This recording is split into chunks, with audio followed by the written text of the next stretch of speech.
Right, hey guys, how we doing? Back into the video from Any News, continuing with some MUSHOKU Tensei cut content videos. We're gonna go see what was left out, changed, or put in the last one.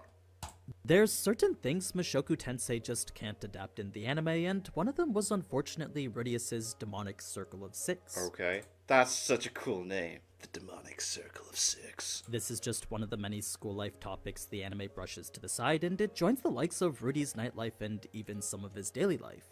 They're the subtle moments which bring this world to life, and they often expand the story beyond that of just Rudy's. This time it just so happens to be a shonen subplot happening in the background, and I figured some of you might be interested in hearing about it. Of course. Nanahoshi also had a major impact in this episode too, so as we look at that and the true extent of how it affected Rudy, hopefully you'll appreciate more this subtle piece while, we still have it. Okay, episode 39, Excuse me. Afar, covering chapters 8 to 11 from volume 10 of the light novel. I know the anime's been pretty heavy with all the slice of life stuff lately, but you'd be surprised to know that there could have been a whole lot more. Oh. I mean, you may not notice it with the way the anime portrays it, but the passage of time has been rather quick lately. From when Season 3 started to where we are now, it's been almost half a year and things Aren't we on the second half of Season 2? have been relatively peaceful. Of course, the novel isn't going to write about each of those days in detail, but it did spend an entire chapter describing one of them. Then, even in this most recent episode with Nanahoshi, you wouldn't have been able to tell due to how quickly everything happened, but 2 months have passed since Rudy and Sylvie were married, another several days from when the letter came, a month after that for the incident with Nanahoshi, then even an entire week for when Nanahoshi was living at their house. Huh. 1 more week would be spent finally getting to the successful experiment, so in the span of 1 episode, this was 3.5 months that had gone by. What? Okay, whoa. It's a progression of time that I feel needs to be mentioned, since it helps to make sense of why things happen so fast in the anime. Unless you were aware of the months that had passed, you'd probably think this all took place over a week or something. Now, to briefly mention some key events from that day in the life chapter, mornings were often spent training with Bodygotti. Heck yeah. Heck yeah. He would spectate or spar depending on the day, then occasionally join for breakfast and leave straight after. Rudy would then head to school to check up on Cliff and Zanaba, and it was both their research that we would get an update on. Cliff was in the middle of creating his own magical instrument, so if his theory was right, then it was very possible to create one capable of negating curses. As for what this Of course, because he's trying to help out, the elf lady that he's banging, yeah. theory entailed, it inferred that magical items and curses functioned the same. Oh. You see, if a curse placed on an object produced a magic item, and a curse placed on a person made them a cursed child, the fundamental properties of their origin seemed very similar. This made Cliff think that if something could be done about the effects of a magic item, then the same could be said for the effects of a curse. It was the basis behind his knowledge of magic circles in general, and a solid explanation for why he was so well versed in it later. Zanaba was doing his research on the doll, and the majority of that consisted of deciphering the journal they'd found. It was a lofty task he spent most of his day on, and this left Julie to do work on her own stuff. It had been 1 year since Julie was bought, and It's been a year. It's been a year. her progress with earth magic was actually quite astonishing. In fact, if she continued practicing with the daily lessons Rudy provided for her, then Rudy knew she'd be an expert at it in no time. Cool. This would mean that they could move on to the next phase of their plan, and that meant that they were one step closer to the mass production they were planning. Now, the next part of Rudy's day was lunch, then his advanced healing and intermediate detoxification classes. Nanahoshi's experiments were what came next, and it would always be tense as there was this looming sense of irritation and impatience. 6 months of magic circles were tested to no avail, so that meant it was time for her to move on to something different. Rudy would then go meet up with Sylvie, and it's here we get to the most important thing from this day in the life bit.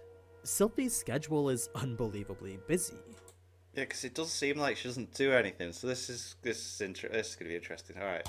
Only once every 3 days does she get to spend the night at home, and that was only because Alina Lise offered to watch the princess for her. On the days she didn't, Sylvie would have to spend the night at school, and it was before that she would usually go and walk home first. She would finish class, go home and cook dinner, then do some cleaning, take a bath, and go back to school. God. This wouldn't be that bad if the house was close, but with the walk being 30 minutes at least, I'm sure 2 That's not too bad, bloody hell. hours of travel each day would get rather tiring, especially with the school, work, and chores in between all that. Rudy, of course, felt the same, but Sylvie's response was that she liked doing all of that. It just made the time they did get to spend together even more special.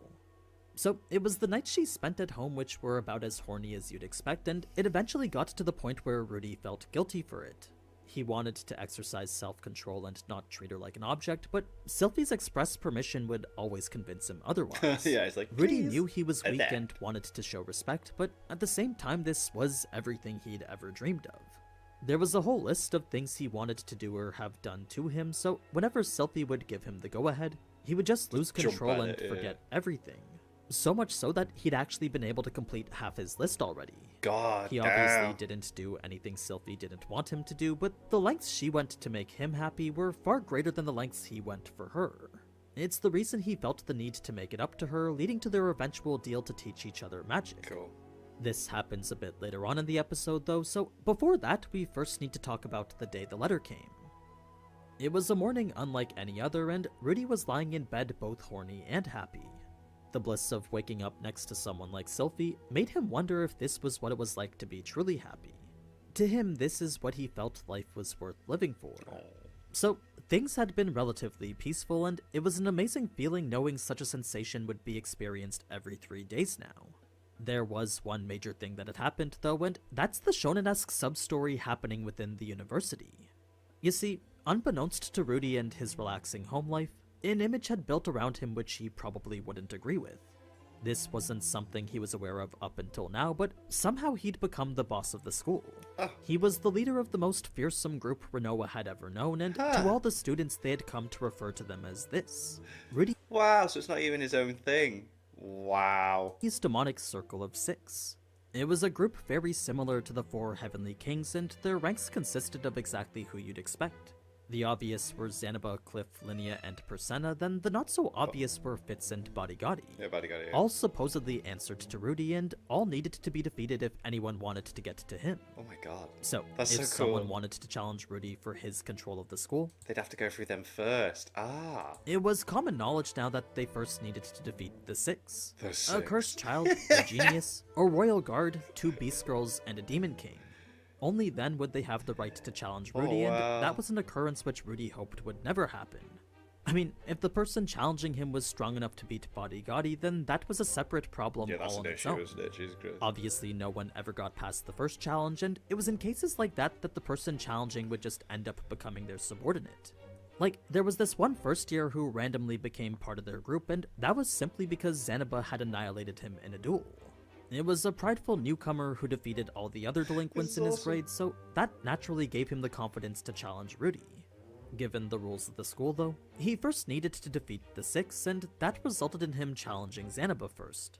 It was a fight that started off closer than you may expect, but one that fizzled out as soon as the first year started running out of mana. All Xanaba had to do was hold out until then it was super easy to close the gap and knock him out. So that's how Rudy gained a new indirect subordinate, and it was all part of the territory of being the university's boss. Wow. This wasn't a power Rudy was necessarily unhappy with, since it made intervening with bullies super easy. All he had to do was tell them to stop, then immediately they wouldn't run away. Oh, mate. It was something he'd do even if he wasn't the boss, since as long as he lived, Rudy wouldn't allow anyone to harass the weak. It was a core belief that defined who he was in this new life. Now, it was later that day that Rudy would receive the letter, and it was in the novels that Paul's guilt would be expressed even more. He felt bad for missing Rudy's 15th birthday, and even more so by the fact he'd be missing Norn and Aisha's 10th. He also felt bad for offloading his sisters to Rudy, since not only did he ask Rudy to just take care of them, but he also requested he find a house and even enroll them into school. I mean, the It was house a is job big Paul enough, knew though, he isn't should it, be so- doing as their father, but one he couldn't since getting Zenith was important too. At the very least, he was confident he could handle that, and he assumed if all went well, he'd be back with her in a year or two. Norn and Aisha's circumstances would then be described in a little more detail, and it was Norn who Paul felt Rudy needed to look out for. Since she wasn't gifted the same way that him or Aisha was, it was only natural that she felt a bit isolated. Combine that with Paul spoiling her, making her a bit selfish, and there was no doubt that she would prove to be a bit difficult. This was the contents of what Paul wrote, and it essentially chalks up to Paul feeling bad about everything. In any case, the fact Paul needed him to buy a house made Rudy relieved in the fact that he had already bought one. Yeah. The main concern with having Norn and Aisha live there, though, was the impact on their education that Rudy's nightlife would have on them. He figured he would have to put them in the rooms farthest away from his. I'm a bit worried, just going to mention it because it's on my head and I'll probably forget it. I'm a bit worried that, like, the next episode or the episode after that is where we start to go a bit downhill. Only because his sisters have been brought with... Oh, I can't... Is it Royshard? His name? The white guy with the bandana that was traveling with Rudy in season 1. Because through that, he's going to eventually find out what happened with Eris. And then that's going to bring up stuff. And I'm a bit worried things are going to go a little bit... Cause I think Rudy's going to start thinking about Eris and stuff. Sylvie's going to be a bit jealous and things. Oh, the drama that's going to come with it. Now, something I wish the anime included was Rudy's realization that he needed to ask Sylvie first. He knew being a good partner meant consulting on things together, so rather than just state Norn and Aisha were going to live with them, he instead went and asked for permission first. He would present Sylvie with the letter in the kitchen, then let her read it before saying anything. At first, she was a bit disappointed the news of their marriage hadn't yet reached him, but that expression quickly turned serious as soon as she was finished. It wasn't because the letter had mentioned anything particularly concerning, but it did remind Sylvie of her own parents. She was faced once again with the fact that they weren't around anymore, and the remembrance of that clearly showed via the concern on her face. Rudy would then apologize for being so insensitive, but Sylvie would reassure him by saying she had a new family now. There was no need for her to be unhappy, since being lonely wasn't something she needed to worry about anymore.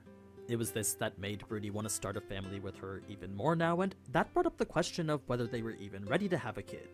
Rudy was sure things would be fine if they did, since if every other living thing was capable of having one, then there was no reason that he and Sylvie couldn't handle it either. Besides, with Paul planning to show up with Lilia and Zenith, there would be plenty of capable adults present to help raise his kids. This brings us now to Rudy and Sylvie's magic lessons, which, as we saw, went well for Sylvie, but not so much for Rudy. Sylvie was learning the fundamentals relatively quickly, while Rudy was making pretty much no progress at all. To give a bit more context on why that is, since healing magic required using your own mana to alter the flow of another person's mana, perhaps Rudy was just unable to envision that. Perhaps he couldn't conjure the feeling of someone else's mana interfering with his own, and perhaps that was the reason he couldn't silently heal or use any other type of support magic. As for Sylvie, disturb magic was something Rudy wanted her to keep a secret. He told her who it was he had learned it from, but didn't tell her how he almost died while doing so. Yeah, Jesus Christ, that was so brutal. Oh. So, out of fear that Orsted might not like the distribution of this magic, Rudy warned Sylvie not to teach it to anyone. The two would then compete in their magical tug-of-war game, and the winner would get to do in bed whatever they wanted to the loser. Nice. Rudy would then bring up the topic of having kids again, and this would turn the conversation horny for both of them. You're probably best not knowing the cringy stuff Rudy says after this, but the gist is that Rudy treats sex like an H game. Well, sometimes anyway. Okay. You can read the rest on screen here, but now I'm just gonna move on. They're almost first since we got married, we had a healthy sex life. It was a bit crude to say this, but the moment On to the next part. It was 1 month after the letter that the incident with Nanahoshi would happen, but before we get to the breakdown itself, there's a bit more to be said about the theory of how all this works. Obviously, the bigger and more complex the object you try to summon, the more mana required to make it happen. This is the way the conservational laws of energy work in this world, and if it reigned true with this experiment here, the amount of energy being used for this would only result in a 1 meter teleportation incident. That is, if the experiment grew out of control anyway. Even if it somehow did through all of Nanahoshi's safety precautions, Rudy was certain he'd be able to find his way back anyway. He wasn't nearly as concerned about being teleported again as you might think he should be, even going so far as to joke about it. Nanahoshi would then go on to explain the principle behind her circle too, but because Rudy didn't understand it from his perspective, that meant we didn't get to either. So, the experiment would start and fail just like how we saw in the anime, then Nanahoshi would erupt and have her breakdown. The anime only alluded to the idea of self-harm or worse, but the novel straight up confronts it and brings it to the forefront. It constantly parallels the mental state between her and Rudy's and clearly describes the impact that it has on him. The anime didn't do too great showing this in the infirmary, but the face we see here is the face he had then too. His lips were parched and breathing heavy, and Zeniba himself even stated how he'd never ever seen Rudy this flustered before. I think this would have done well to hammer home just how serious this situation was to Rudy, and it would have made clear how easily a reminder of his past could affect him. Another significant portion the anime left out with Rudy was the responsibility he displayed while taking care of Nanahoshi. You see, Sylvie had actually shown up to see what was happening here. She overheard students talking about Rudy carrying a girl, then rushed over to the infirmary to see what was happening. It was then that Rudy would ask if Nanahoshi could stay with them, which was a question Sylvie would respond to by asking why. Since to her staying in the infirmary was probably better, Sylvie couldn't understand why Rudy would push for otherwise. This wasn't because she was suspicious Rudy would do anything, but was more so just because she didn't know how to handle Nanahoshi. So, if Nanahoshi really was going to stay with them, then Sylvie made it clear that she would be Rudy's responsibility. Now, it was on the way to the house that Rudy truly contemplated Nanahoshi's life, and it was while doing so that he understood how everything led up to this. You see, he could tell from carrying her just how light she was, and that made it clear that she wasn't eating enough. Her commitment to her work meant she probably didn't socialize, and if her only focus was to get back home, then the stress of not making progress was likely agonizing. It was all this that was constantly bubbling to the surface, and the breaking point was the recent failure killing 2 years of research. It was a fatal blow that had made her last 6 years worthless. The circumstances were definitely different from the trauma Rudy had been through in his own life, but the mental anguish was all the same for sure. If he had to compare it to something he went through himself though, a similar setback was the time he'd been banned from a video game. He'd spent several years no-lifing this one online game, only to one day get banned and lose everything. The entire day he wasn't able to process anything, and when he realized nothing he could do would get it back, the next month he had spent unmotivated to do anything. It was a learning experience in which Rudy vowed to never touch an online game again. Now, this definitely wasn't the same, but whether the pain from this or the trauma from his bullying, the depression which arose from it was something Rudy was all too familiar with. It had allowed him to relate to Nanahoshi on a far more personal level. This brings us to when Nanahoshi is finally at their house, and while the anime showed Sylvie to be the one to find the knife, it was actually Rudy since Sylvie wasn't even around for any of this. This presents a slightly different message from the anime, since by Rudy being the sole caretaker of Nanahoshi, it shows the level of responsibility he's willing to take to ensure she makes it through all this. It highlights the extent to which he resonates with what she's going through and shows a more empathetic side that we don't usually get to see. This is all because her pain reminded him of his own, and to see it all from beginning to end, well, it was hard not to see his old self in her. So, a whole week would go by with Nanahoshi staying at Rudy's, and aside from eating and sometimes showering, very little agency was being shown on her part. Her ambition was gone, and in its place, resignation.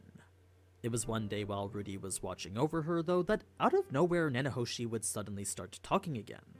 She would describe the circuit board she was trying to create and lament over how no matter how much she changed the wiring, this one part just wouldn't connect to the rest. Brute force would only cause defects, and a patch in that defect would just create another defect. So, like a software engineer trying to debug their code, Nanahoshi would be stuck in an endless loop of non-stop bug fixing. She simply couldn't solve the problem of connecting this one circuit to another. Rudy would just listen silently as Nanahoshi said her piece, and that's when he would decide to bring the others in. It's a scene that I actually want to delve into more because of the theory in it, but one that'll unfortunately have to be in the next video. Okay. They kinda speed through the experiment's success and the party after, so that's something that I'll have to talk about later. If you enjoyed what you saw in this video though, then be sure to leave a like and consider subscribing. You can also come hang out on stream where I talk about the cut content early. Until then though, as always, thank you so much for watching, and if you enjoyed this type of anime content, then you already know what to do. So until next time, ciao. Awesome, right, so there's still more stuff to check out, because I was going to say, because like, I feel like, is it Roy Shurda's name? I'm terrible with names. When it brings the sisters over, I feel like that's where it's going to start creeping into other things and stuff. There's no way Rudy can be this happy forever. So, cool. More stuff to be covered. We'll check that out. Thank you to my patrons. If you want to have your name at the end of every video, I want to be able to watch patron-only reactions, such as the original Dragon Ball series. Links in the description to the Patreon page. Ooh, and $1 a month as well as to help support channels. Great appreciate. Thank you for that. Thank you all for watching. You guys think of that? You guys think of this? Click like, subscribe if you haven't already. Leave comments down below. Let me know that I should watch and discuss in future videos. And I'll see you guys